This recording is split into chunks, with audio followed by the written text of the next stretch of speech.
আগামী মাসে বা আগামী সপ্তাহে দিল্লি যাচ্ছেন মুখ্যমন্ত্রী মমতা বন্দ্যোপাধ্যায়। মুখ্যমন্ত্রী মমতা বন্দ্যোপাধ্যায়ের এই দিল্লি যাওয়া বা দিল্লিতে যাওয়া নিয়ে কিন্তু ইতিমধ্যে একটা রাজনৈতিক চর্চা বা তরজা শুরু হয়ে গিয়েছে। প্রাথমিকভাবে দিল্লি মমতা বন্দ্যোপাধ্যায় কেন যাচ্ছেন বা দিল্লিতে গিয়ে মমতা বন্দ্যোপাধ্যায় গিয়ে জ্ঞানেশ কুমারের সঙ্গে দেখা করবেন একেবারে সরাসরি, এই নিয়ে কিন্তু রীতিমতো তরজা বা চর্চা শুরু হয়েছে রাজনৈতিক মহলে।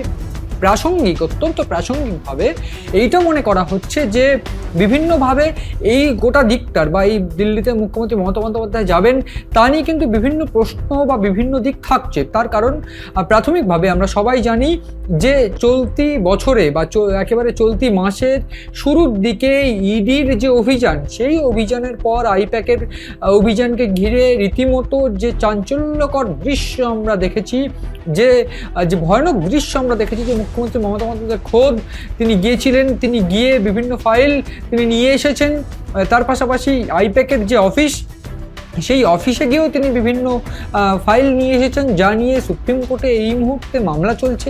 এবং অত্যন্ত প্রাসঙ্গিক যে সেই বিষয়ে বিভিন্ন বৈঠকের জন্য কি তিনি যাচ্ছেন দিল্লিতে, তা নিয়ে কিন্তু প্রশ্ন উঠছে। তার পাশাপাশি অত্যন্ত প্রাসঙ্গিক এই বিষয়টা নিয়েও কিন্তু ইতিমধ্যে প্রশ্ন উঠছে বা তরজা শুরু হয়েছে যে আমরা সবাই জানি গত বছর একেবারে শেষ দিনে বা বলা ভালো 31শে ডিসেম্বর মুখ্য নির্বাচন কমিশনার প্রাথমিকভাবে ভারতের জ্ঞানেশ কুমারের সঙ্গে বৈঠক করেন সাংসদ অভিষেক বন্দ্যোপাধ্যায় সহ অভিষেক বন্দ্যোপাধ্যায়ের একটি দল বা তৃণমূলের একটি দল। সেক্ষেত্রে অভিষেক বন্দ্যোপাধ্যায় বেরিয়ে এসে একেবারে প্রকাশ্য অভিযোগ করেন যে কোনোভাবেই কিন্তু অভিষেক বন্দ্যোপাধ্যায়ের কোনো প্রশ্নের উত্তর এসআইআর নিয়ে জ্ঞানেশ কুমার সঠিকভাবে দেননি। তিনি সব প্রশ্ন এড়িয়ে গেছেন এবং তিনি আঙুল তুলে কথা বলেছিলেন। এবং তিনি আঙুল তুলে কথা বলার পরিপ্রেক্ষিতে অভিষেক বন্দ্যোপাধ্যায় যে উত্তর দিয়েছিলেন সেটাও আমাদের সবার জানা, যে অভিষেক বন্দ্যোপাধ্যায় বলেছিলেন যে আঙুল নামিয়ে কথা বলুন, আমি নির্বাচিত প্রতিনিধি, আপনি নন।